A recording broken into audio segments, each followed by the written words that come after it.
देखकर भूलते हैं, इनको भी घुटनों पर आना पड़ा और रात को हाउस बुलाना पड़ा, रात को पार्लियामेंट बुलानी पड़ी और पार्लियामेंट में विधेयक लाकर प्रस्ताव रखकर पास कराकर सुप्रीम कोर्ट को दिया गया कि भैया जैसे पहले था वैसा ही कर दो। तो मेरे दोस्तों, मेरे नौजवानों, मेरे बुजुर्गों, आज संघर्ष तो हो रहा है, संघर्ष हो रहा है, लेकिन संघर्ष से जब तक संगठन नहीं बनेगा, जब तक संगठन नहीं बनेगा तो सत्ता नहीं मिलेगी, और सत्ता नहीं मिलेगी तो सरकार के खजाने की चाबी हमारे हाथ में नहीं होगी, तो हमारा विकास नहीं हो पाएगा। हमारे बच्चों को सरकार के स्कूलों में अच्छी शिक्षा नहीं मिलेगी, हमारे पढ़े लिखे नौजवानों को सरकार में नौकरियां नहीं मिलेगी, हमको थानों में न्याय नहीं मिलेगा। हम लोग बाबा साहब डॉक्टर भीमराव अम्बेडकर जी के अनुयायी हैं। बाबा साहब ने कहा कि राजनीतिक सत्ता ही वह मास्टर चाबी है जिससे सभी समस्याओं के ताले आसानी से खोले जा सकते हैं। यदि हम बाबा साहब के अनुयायी हैं तो हमको संगठन भी बनाना पड़ेगा, हमको सत्ता को अपने हाथ में लेना पड़ेगा, और जो हमारा भाई हमारे बीच में संघर्ष कर रहा है उसके लिए हमें खून पसीना बहाकर एकजुट होकर भाईचारा बनाते हुए उन्हें ताकत देनी होगी। बहुजन समाज के हजारों साल से गुलाम लोगों को आजादी की तरफ ले जाने वाले आजाद समाज पार्टी के राष्ट्रीय अध्यक्ष आज हमारे बीच में हैं, भाई चंद्रशेखर आजाद। मैं चाहता हूं कि आप लोग उन्हें सुनने के लिए आए हैं। मैं आपके बीच में हमेशा से आता रहा हूं, यहीं का रहने वाला हूं। मैंने ये संकल्प लिया है कि मैं किसी समाजवादी पार्टी या भारतीय जनता पार्टी या कांग्रेस में जाकर वहां घुटने नहीं छूंगा, पैर नहीं छूंगा। मैं सम्मान के साथ, स्वाभिमान के साथ इस विजन मूवमेंट को चलाऊंगा, भाई चंद्रशेखर भाई का साथ दूंगा। हम मैं अपनी बात को समाप्त करता हूं और आपसे अनुरोध करता हूं कि आप लोग भाई को सुने। सबको जय भीम, जय भारत, खुदा। धन्यवाद भाई चित्तौड़ साहब। साथियों, अभी आपने माननीय चित्तौड़ साहब के जोशीले भाषण, जोशीले ख्याल सुने और उन्होंने कम समय में ही सारी बातें आपके समक्ष रखी। साथियों, ये बात इसमें कोई दो राय नहीं है कि जब से भाई चंद्रशेखर आजाद जी ने भीम आर्मी का गठन किया है, तो चाहे किसी की भी सरकार हो, भीम आर्मी अगर कोई प्रशासन, पुलिस प्रशासन डरता है और अगर कोई कहीं पर जुल्म ज्यादती हो रही है तो सिर्फ वहां भीम आर्मी के लोग सबसे पहले पहुंचते हैं। और अगर कोई प्रशासन चाहे किसी भी प्रांत का हो, कोई भी सरकार हो, तो वह डरती है तो वह सिर्फ भीम आर्मी से डरती है। तो साथियों, इसमें कोई दो राय नहीं है। इसी कड़ी में जिनका आपको काफी देर से इंतजार था, मैं भाई चंद्रशेखर आजाद जी, राष्ट्रीय अध्यक्ष आजाद समाज पार्टी एवं प्रमुख संस्थापक भीम आर्मी चीफ आए और हमारे ख्याल रखें। साथियों, हमारे चंद्रशेखर आजाद जिंदाबाद, जिंदाबाद। चंद्रशेखर आजाद जी संघर्ष करो, चंद्रशेखर आजाद जी संघर्ष करो, चंद्रशेखर आजाद जी संघर्ष करो।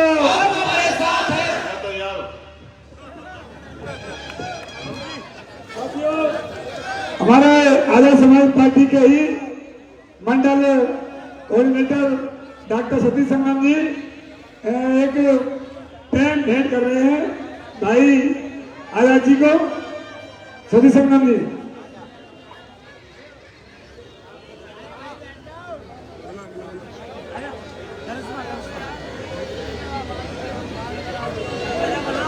सम्मानित साथियों, आज टेढ़ी बगिया की इस पावन धरती पर फिर से एक इतिहास लिखा जा रहा है। सबसे पहले सर्वप्रथम मानव काशीराम जी टेढ़ी बगिया पर आए थे। उस समय हमारे सम्मानित समाज के श्याम प्रकाश मोदी जी ने एक कलम भेंट की और उस कलम ने उत्तर प्रदेश में चार बार इतिहास लिखा था। वो इतिहास दोहराया जाएगा। ये कलम अपनी टीम के कप्तान आजाद समाज पार्टी के राष्ट्रीय अध्यक्ष बहुजन समाज के मसीहा उनको यह भेंट कर रहा हूँ। इससे इस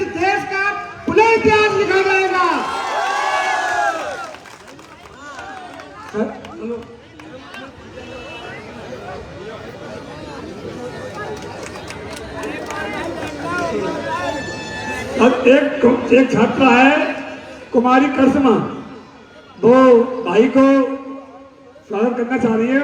लड़की है, छात्रा है, वो बच्ची है और भाई का स्वागत करें।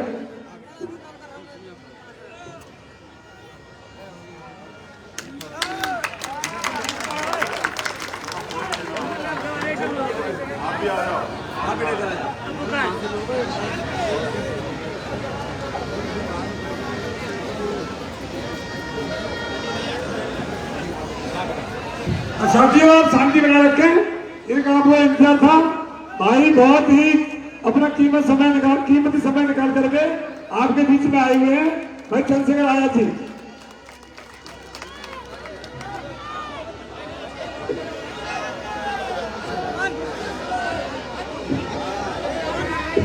जय भीम।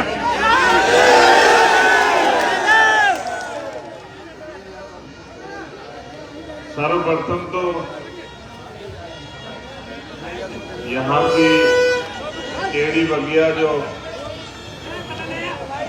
ये एक महत्वपूर्ण स्थल है, यहाँ की जो कमेटी जिन्होंने ये इतना महत्वपूर्ण प्रोग्राम रखा और मुझे भी अवसर दिया यहाँ बुलाने का, मुझे बुलाया यहाँ, आप लोगों को भी अवसर दिया कि हम लोग बात कर सकें।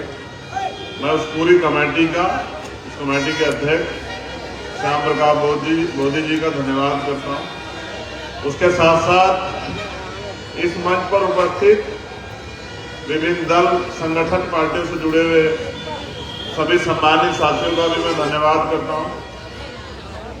मैं आपको बड़े बड़े भाषण देने के मूड में आज नहीं, मुझे आपसे कुछ जरूरी बातें करनी है और मैं उम्मीद करता हूं कि आप मेरी बात को गौर से सुनेंगे। सुनना इसलिए भी जरूरी है कि जब आप सुनेंगे तभी आप समझेंगे और जब आप समझ जाएंगे तभी आप आगे काम करेंगे। आज 13 अप्रैल हम यहाँ सब लोग बाबा साहब डॉक्टर भीमराव अम्बेडकर जी की जयंती का जो उत्सव उसे मनाने के लिए इकट्ठा हुए। लेकिन अगर आप इस पूरे महीने को देखोगे तो शायद आपको एहसास होगा कि इस पूरे महीने में महापुरुषों ने जन्म लिया, और अगर जन्म नहीं लिया तो उनकी शहादतें हुई हैं, उनको वो शहीद हुए, उनका परिनिर्वाण हुआ। तो अपनी बात को शुरू करते हुए करुणा के सागर तथागत गौतम बुद्ध, संत शिरोमणि सतगुरु रविदास जी महाराज, भगवान वाल्मीकि महाराज, गुरु नानक देव, संत कबीर, आप सभी गुरुओं संतों को नमन करते हुए परम पूजनीय विश्व रत्न डॉक्टर बाबा साहब भीमराव अम्बेडकर जी की 131वीं जयंती के उपलक्ष्य में रखा हुआ यह प्रोग्राम। साथियों, इसी महीने में राष्ट्रपिता ज्योतिबा फूले जो शिक्षा के क्रांति के अगर दूत हुए, जनक हुए, उनकी भी जयंती थी बाबा साहब अम्बेडकर से 3 दिन पहले 11 अप्रैल को। इसी महीने में सम्राट अशोक की भी जयंती थी। इसी महीने में आज आरक्षण के पिछड़े वर्ग के लोगों को आरक्षण मिले, इसके जो जनक, जिनको जो मंडल कमीशन के आयोग, मंडल आयोग के जो अध्यक्ष थे बीपी मंडल जी की आज जो है परिनिर्वाण दिवस भी। उसके साथ साथ भारत में आज के दिन जलियांवाला बाग हत्याकांड भी हुआ था, इतने लोग शहीद हुए। अगर हम तिथियों में जाएंगे तो मुझे लगता है कि पूरी रात बीत जाएगी, मैं आपको गिनाता रहूंगा और आप लोग गिनते रहेंगे। लेकिन उससे भी आगे बढ़ के वर्तमान के जो हालात, उन हालात में चर्चा बहुत जरूरी है। हम लोग यहाँ इकट्ठे हुए, मैंने, हमारे साथियों ने बाबा साहब के चित्र पे माल्यार्पण किया, पुष्प चढ़ाए, हम लोगों ने अच्छे अच्छे भाषण दिए और हम लोग घर चले गए। इससे कुछ नहीं बदलेगा। हमें महापुरुषों के अगर विचारधारा पे जब तक हम लोग नहीं चलेंगे, महापुरुषों के रास्ते पे हम नहीं चलेंगे, तब तक उनकी जयंती मनाने का कोई मतलब नहीं बैठता। मैं तो धन्यवाद देता हूं आगरा के लोगों का। बाबा साहब तो आगरा की धरती पे रोए भी थे और यहां से पूरी दुनिया में रहने वाले अपने अनुयायियों को संदेश भी देके गए। लेकिन मैं भी पिछले 3 साल से इंतजार कर रहा था कि भीमनगरी जाने का मुझे मौका मिले, और इस बार मैंने आजाद समाज पार्टी उत्तर प्रदेश के प्रदेश अध्यक्ष भाई सुनील चित्तौड़ जी से कहा कि चाहे 1 दिन, 2 दिन, 4 दिन, 6 दिन, कितने दिन लग जाए भीमनगरी में, मैं इस बार सारे काम छोड़ के भीमनगरी रहूंगा, आगरा ही रहूंगा। साथियों, मैं देखना चाहता कि पूरी भारत में इसकी चर्चा है कि आगरा में भीमनगरी का प्रोग्राम होता है, और भीमनगरी के जो अवसर है उत्सव पर इतना बड़ा प्रोग्राम होता है, इतने लोग इकट्ठा होते हैं। मैं तो जानता हूं कि आगरा आपकी राजधानी, लेकिन फिर भी हर व्यक्ति के दिल में एक इच्छा होती है कि भाई वो भी, उसको भी मौका मिले। मुझे आपने मौका दिया, फिर से मैं धन्यवाद करता हूं। लेकिन मैं आपको कुछ बताना भी चाहता हूं, हालात बहुत अच्छे नहीं। बाबा साहब अंबेडकर ने, नौजवान साथी मेरी बात पे गौर करें, बाबा साहब अंबेडकर ने कहा कि मुझे मूर्तियों में खोजने की जरूरत नहीं है, मैं किताबों में हूं। किताबों को पढ़िए, ज्ञान लीजिए। इसलिए वो लगातार शिक्षा पे जोर देते रहे। लेकिन मैं यहां बैठे हर शख्स से पूछना चाहता हूं, अगर हम बाबा साहब के सच्चे न्याय, तो क्या हमने बाबा साहब के दिखाए हुए रास्ते में जाके बाबा साहब ने जो लिटरेचर दिया उसको पढ़ने का काम किया? हमारा जो इतिहास है उसको क्या हमने पढ़ने का, जानने का काम किया?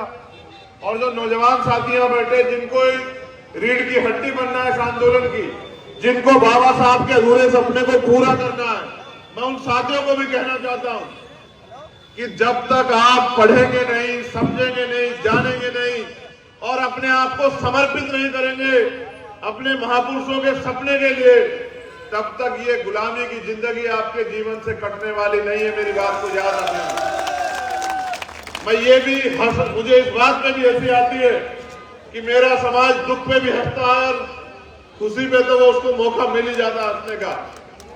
वो इस बात पे भी हंसता है कि जब मैं बहुत दुख की बात बताता हूँ वो तब भी हंसता है, और अगर कहीं मैं कोई खुशी की बात बता दूं वो उसमें भी हंसता है। और मैं फिर कह रहा हूं कि ये जमाने में बैठे हुए वो लोग जो चाहते हैं कि आपके चेहरों पर हंसी ना आए, वो आपके ऊपर रोज हंसते हैं, लेकिन उनकी हंसी आपको दिखाई नहीं देती, क्योंकि आपके और उनके बीच में एक बहुत बड़ा गैप। जब तक आपको उनकी हंसी नहीं दिखाई देगी, वो जो आपको अपमानित करने के तरीके ढूंढते हैं वो आपको नहीं दिखाई देंगे, तब तक उन तरीकों को आप बदल भी नहीं पाओगे। अभी बहुत सीनियर मेंबर प्रकाश सिंह भारती जी, मैंने उनके बारे में बहुत कुछ सुना। उन्होंने कहा, वो बार बार जिक्र कर रहे थे कारवा का, उन्होंने कहा कि बाबा साहब ने यहां की धरती से कहा कि मैं बड़ी मुश्किल से तमाम तरह के अपमान, कठिनाइयां सह के इस कारवा को यहां तक लाया। अगर आप इसको आगे नहीं ले जा सकते तो मेरे बच्चों इसको पीछे मत जाने देना। ये यहां बाबा साहब ने धरती पे कहा। मैं बस ये कहना चाहता हूं कि एक इजराइल में एक पैगंबर हुए, पैगंबर मोसेस, वो यही काम करते थे इजराइल में कि जो शोषित वंचित वर्ग है उन लोगों को जगाने का, उनकी लड़ाई को आगे बढ़ाने का, उनको इकट्ठा करने का काम करते थे। जब पैगंबर मोसेस चले गए, उनके जाने के बाद उनके अनुयायियों ने 10 साल के अंदर अपने महापुरुष का, अपने पैगंबर का सपना पूरा करके दिखा, गुलामी की बेड़ियां काट दी। मैं कहता हूं कि लंबे समय से समय पे महापुरुष आए और आपको सिखाते रहे, समझाते रहे। अगर हम उनका सच्चा खून है तो बताओ तुम्हारी गुलामी अब तक क्यों नहीं कटी? कौन जिम्मेदार है, वो महापुरुष या हम लोग जो सुबह शाम या 14 अप्रैल या 15 मार्च को जागते हैं और जाग के 2 दिन के बाद फिर सो जाते हैं। 14 अप्रैल को बाबा साहब के आगे माले चढ़ाते हैं, 1 दिन के लिए अपना घर सजाते हैं और फिर पूरे 1 साल उनके सपने को कुचलने का काम करते हैं। उन्होंने जो वोट का अधिकार हमें दिया, अपनी ताकत बनाने के लिए, अपने जीवन को बदलने के लिए, उसको चंद सिक्कों में तोलने का काम करते हैं, बेचने का काम करते हैं। बताइए, हम उनके सच्चे अनुयायी हैं या हम उनको धोखा देने वाले लोग? एक बार हमें आकलन करना पड़ेगा। मैं एक कहानी आपके सामने रख रहा हूं और पुराने लोग जो मिशन से जुड़े हुए रहे वो उस कहानी को जानते हैं। हमारे रहबर मान्यवर साहब श्री काशीराम इस कहानी को कैडर में बताया करते थे। वो कहानी इसलिए रखनी पड़ेगी कि वो कहानी बाबा साहब ने भी सुनाई, राष्ट्रपिता ज्योतिबा फूले ने भी सुनाई, साहब जी महाराज ने भी सुनाई, मान्यवर साहब श्री काशीराम ने भी सुनाई, लेकिन मेरे समाज पे कोई फर्क नहीं पड़ा। जब तक वो रोज रोज रटाते रहे तो ये लोग रटते रहे, और जिस दिन वो चले गए इन्होंने उस कहानी को सुनना, बोलना, कहना बंद कर दिया, तो आने वाली पीढ़ी सीखेगी कहां से? ये कहानी आपको सीख देगी और ये कहानी आपको एहसास कराएगी कि मैं भाषण नहीं, अपना दर्द आपसे बयां करने के लिए आया हूं कि अगर आपको हाथम में अन्याय पे आपको दर्द नहीं होता है तो फिर आपको समाज की बात करने का कोई अधिकार नहीं है। मैं गया था अभी पाली, राजस्थान में, आप सब लोगों ने देखा होगा, और जो मैंने राजस्थान में जाके देखा, मेरे शरीर का कोई हिस्सा ऐसा नहीं जो दर्द से चिल्ला ना रहा हो। जब मैंने जितेंद्र मेघवाल के परिवार से अपनी 4 बहनों को सुना, उन्होंने मुझसे क्या कहा मैं आपसे बयां कर रहा हूं। उन्होंने मुझसे कहा कि भाई इस गांव में हम राज पुरोहितों के घर के सामने से चप्पल पहन के नहीं जा सकते। अगर हम चप्पल पहन के जाते हैं तो उनके समाज के लोग हमें बेइज्जत करते हैं, हमें अपमानित करते हैं, तमाम तरह की अपमानित बातें कहते हैं। उन्होंने ये कहा कि आज भी हम अच्छे कपड़े पहन कर वहां से नहीं गुजर सकते, मोटरसाइकिल पे बैठ के नहीं गुजर सकते, आज भी हम मूछे नहीं रख सकते, आज भी हम घोड़ी पे चढ़ के नहीं जा सकते। तो मैं आगरा में खड़े होकर कहूं कि हम बहुत ताकतवर हैं, तो ये मजाक है। क्योंकि जितेंद्र मेघवाल का परिवार भी मेरा है और ये जो परिवार यहाँ बैठा ये भी मेरा है, जो इस मंच पे बैठा ये भी मेरा है। और अगर पूरे देश के किसी कोने में, अगर कोई गरीब है, शोषित है, सताया गया है, उसके अधिकार छीने गए हैं, तो मुझे मेरे बाबा साहब अम्बेडकर ये सिखा के गए कि अन्याय करने वाले से अन्याय सहने वाला ज्यादा दोषी होता है। मैंने जब उन 4 बहनों को सुना मेरा कलेजा ठंडी हो गया और मैंने ये वादा किया वहां कि 1 साल के अंदर राजस्थान से इस अन्याय को हम लोग इस गुलामी को काट देंगे, चाहे हमें कितनी मेहनत करनी पड़े। मैं इस बात की गहराई को यहां समझता हूं। वो जो कहानी मैं आपसे बताने वाला हूं उस कहानी पे गौर करना, specially Bhim army Azad Samaj party जुड़े लोग गौर करना कि मिशन जो है वो चापलूसी से नहीं चलता है, मिशन कुर्बानी से चलता है, मिशन त्याग से चलता है, मिशन बलिदान से चलता है, मिशन समर्पण से चलता है, मिशन हाथ पकड़ने से चलता है, और मिशन समाज को देने के लिए होता है, ना कि समाज को लूटने के लिए। एक जंगल था, एक जंगल जो बहुत हरा भरा था, तमाम तरह के जानवर उसमें रहते थे। उसके अंदर एक झील थी, बड़ी अच्छी झील, मीठे पानी की झील। हम तो वो लोग हैं जिनको पानी पीने का अधिकार भी जो है वो लड़ने से मिला, उसके लिए भी लाठियां खानी पड़ी। आज तो बिस्लेरी का पानी दिया आपने मुझे यहाँ पीने का, लेकिन हमारे रहबरों ने इसके लिए भी लड़ाई लड़ी। तो उस झील में पूरे जंगल के जानवर आके पानी पीते थे। एक दिन ऐसा आया कि सूखा पड़ने लगा, धीरे धीरे जंगल सूखने लगा। जब जंगल सूखने लगा तो झील भी धीरे धीरे सूखने लगी। और फिर एक दिन आया कि पूरी झील सूख गई, पूरा जंगल सूख गया। उस जंगल में रहने वाले जानवर इकट्ठा हुए। जब इकट्ठा हुए तो उनमें चर्चा हुई। कुछ लोगों ने सुझाव दिया कि भाई अब इस जंगल को छोड़ देना चाहिए। कुछ लोगों ने सुझाव दिया कुछ दिन इंतजार कर लेना चाहिए।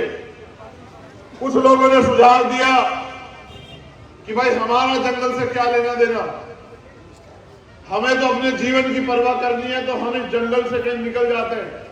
पता नहीं कब बारिश आएगी, कब ये जंगल हरा भरा होगा, कब झील भरेगी।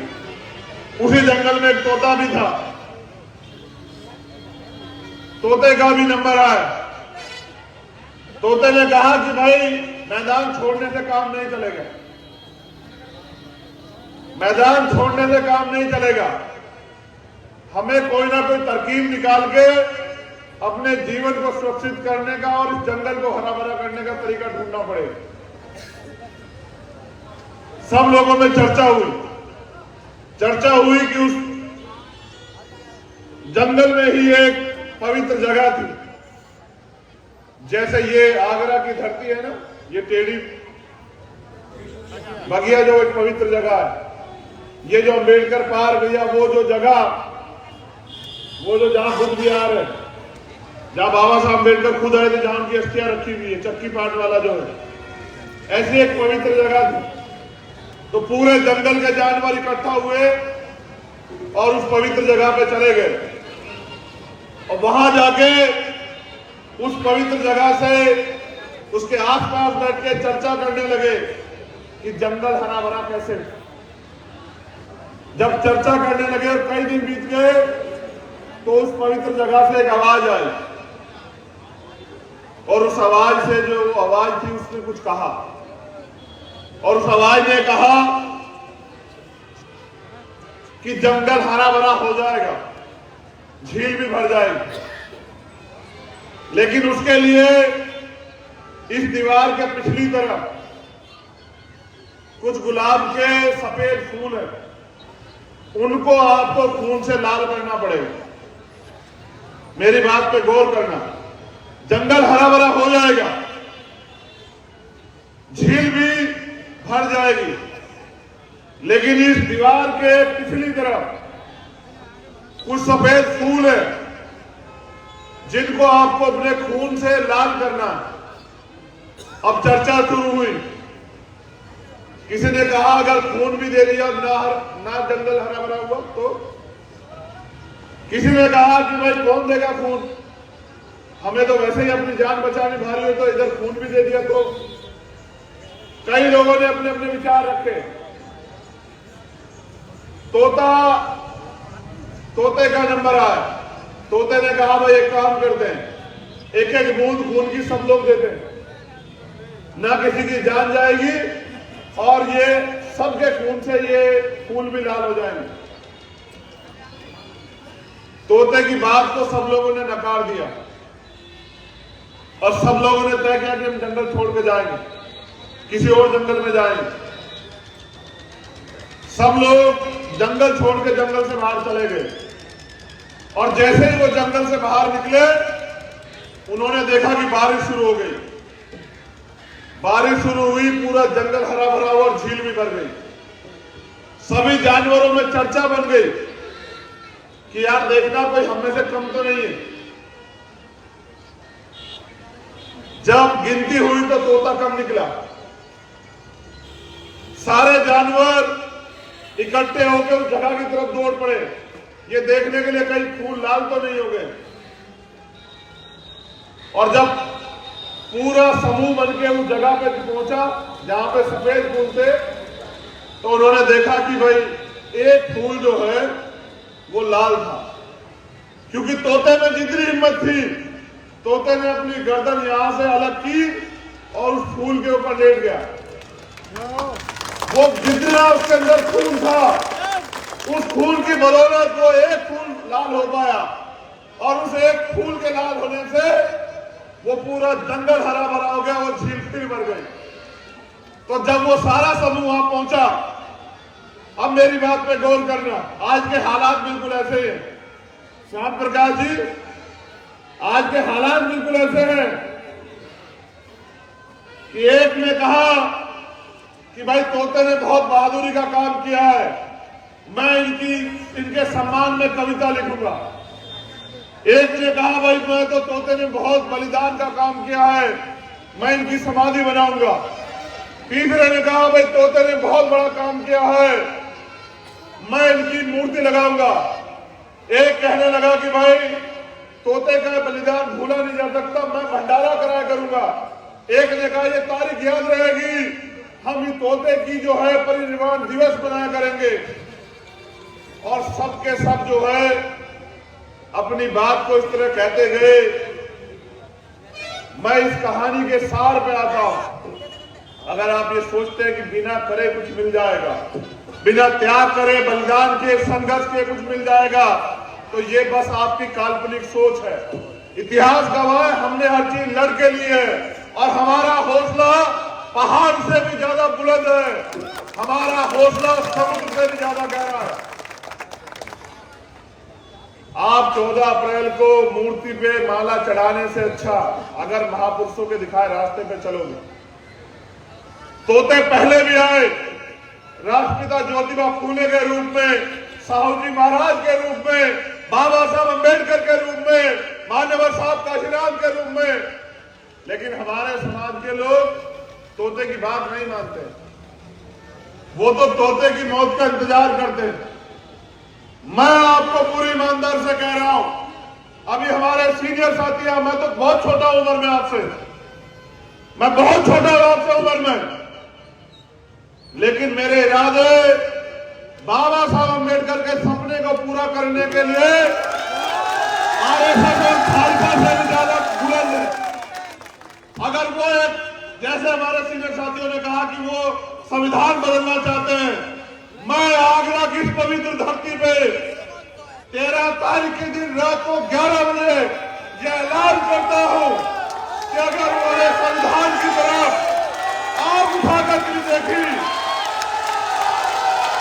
इसके परिणाम आरएसएस और भाजपा के लिए इतने हानिकारक होंगे कि दुनिया के इतिहास में कभी ऐसे हानिकारक परिणाम नहीं होंगे। आप मन छोटा मत कीजिए, आप दिल छोटा मत कीजिए। इतिहास गवाह है, हमने बलिदान दिया लेकिन झुकना नहीं सीखा। आरएसएस और भाजपा के इस सपने को भी जमीन दर्ज करेंगे और बाबा साहब अंबेडकर के सपने को भी पूरा करेंगे।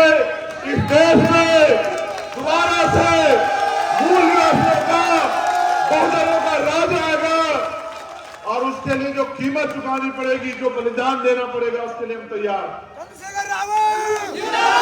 मैं फिर कह रहा हूं, जोश के साथ होश की भी जरूरत है। साथियों, तोता फिर आज आपसे कुछ कह रहा है। लड़ाई सेवक से शासक बनने की जंग है ये, और मैं आपसे ताकत मांगने के लिए आया हूं। अगर आप मुझे मौका नहीं देखेंगे तो मेरा हुनर कैसे देखेंगे? अगर आप मुझे अवसर नहीं देखेंगे तो मुझे लड़ता हुआ कैसे देखेंगे?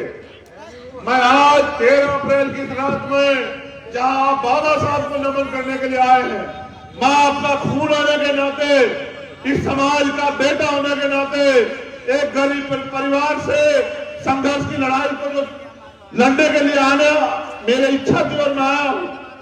मैं बस आपसे ये कहना चाहता हूं कि हालात सामान्य नहीं, इन हालातों में हमें एक दूसरे की जरूरत है, इन हालातों में हमें एकजुट होने की जरूरत है, इन हालातों में हमें अपनी ताकत बनाने की जरूरत है, और इन हालातों में हमें दुश्मन को संदेश देने की जरूरत है कि वो अपनी औकात में रहे। वो ये ना भूले कि ये डॉक्टर बाबा साहब अंबेडकर का देश है, ये मानवतावादी सोच का देश है। वो अपने गलत इरादों को भूल जाए। हमें मान सम्मान का जीवन जीने का अवसर अगर कहीं से मिला है तो संविधान से मिला है।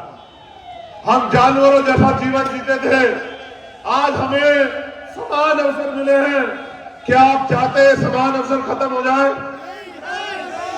आज जो माहौल बना के इस देश के मुसलमानों के प्रति जो नफरत की आंधी चलाई जा रही है, जो माहौल खराब किया जा रहा है, मैं फिर यहां से कह रहा हूं, आगरा की धरती से बाबा साहब अंबेडकर का खून होने के नाते उन्होंने कहा था, जो मैंने आपको पहले भी दोहराया, कि अन्याय करने वाले से अन्याय सहने वाला ज्यादा दोषी है। मैं फिर यहां से भी कह रहा हूं धरती से, इस देश के मुस्लिम समाज के भाइयों के लिए, कि वो घबराए ना, वो कमजोर न माने। पूरा अंबेडकर वादी उनके साथ खड़ा है। इस सरकार की दरार दरे भी हिला देंगे, ईंट से ईंट बजा देंगे। आज मेरी जिंदाबाद करने के बजाय मुझे लड़ने की ताकत दीजिए और अपने हौसले बुलंद रखिए। इस देश में संविधान है और जब तक संविधान है कोई आपके मान सम्मान के साथ खिलवाड़ नहीं कर सकता। जो करेगा संविधान के अनुसार जो उसको सजा वो मिलेगी। मेरा एकमात्र लक्ष्य ये है, बहुत सारे तोते आएंगे, अपनी अपनी जिम्मेदारी अदा करेंगे। मुझे मेरी जिम्मेदारी समझ आ गई, मैं अपनी जिम्मेदारी अदा कर रहा हूं और मैं चाहता हूं कि जीते जी इस देश की सर्वोच्च कुर्सी पे जो दिल्ली में रखी हुई है, जो सपना था बाबा साहब अम्बेडकर और माननीय साहब काशीराम साहब का, वो जो अधूरा, मैं एक बार अपने जीवन में जीते जी इस दिल्ली की गद्दी पे बाबा साहब अम्बेडकर के अनुयायियों को देखना चाहता हूं। मैं यही बताने के लिए आपको यहां आया। मैं जीती जिंदगी खुली आंखों से जो सपना हमने देखा है कि बाबा साहब ने जो रोते हुए कहा था आगरा में कि मुझे मेरे पढ़े लिखे लोगों ने धोखा दिया, मैं बाबा साहब का जो अधूरा सपना है आप सबके सामने इस बात की गवाही दे रहा हूं कि उस सपने को पूरा करने के लिए अपने लहू का एक कतरा जो है इस आंदोलन में समर्पित करने के लिए तैयार हूं। और मुझे कोई फर्क नहीं पड़ता, मैं फिर कह रहा हूं मुझे कोई फर्क नहीं पड़ता कि लड़ाई कितनी लंबी हो और कितनी कठिन हो, कोई फर्क नहीं पड़ता, क्योंकि हमारा एकमात्र सपना यही है कि बहुत दिन हो गए इन शोषितों को आंसू बहाते, इन शोषितों को रोते चिल्लाते, लेकिन इनके आंसू किसी ने नहीं पूछे। अब इन शोषितों को अपनी लड़ाई को मजबूत करने के लिए खड़ा होना पड़ेगा, अब इनको जिम्मेदार बनना पड़ेगा, अब इनको ताकतवर बनना पड़ेगा, अब इनको अपने इस देश की बागडोर अपने हाथ में लेनी पड़ेगी, तब जाके इस देश में भाईचारा कायम होगा। तो बहुत बहुत धन्यवाद दोबारा से सम्मानित साथियों का, भीम आर्मी आजाद समाज पार्टी के पदाधिकारियों साथियों का, यहाँ की सभा के जो आज के अध्यक्ष हैं उनका, यहाँ उपस्थित हमारी तमाम बहनों का, माताओं का, बच्चियों का, नौजवान साथियों का धन्यवाद करता हूं और आपसे अपील करता हूं कि समय बहुत कम है, थोड़ा जोर लगा दो, कुछ को मैं जगाता हूं, कुछ को आप जगा दो। बहुत बहुत धन्यवाद। जय भीम, जय भारत, जय मंडल, जय संविधान। और 14 अप्रैल की बाबा साहब अम्बेडकर जी की जयंती की आप सब लोगों को बहुत बहुत बधाई। आप सबका मंगल हो। बहुत बहुत धन्यवाद।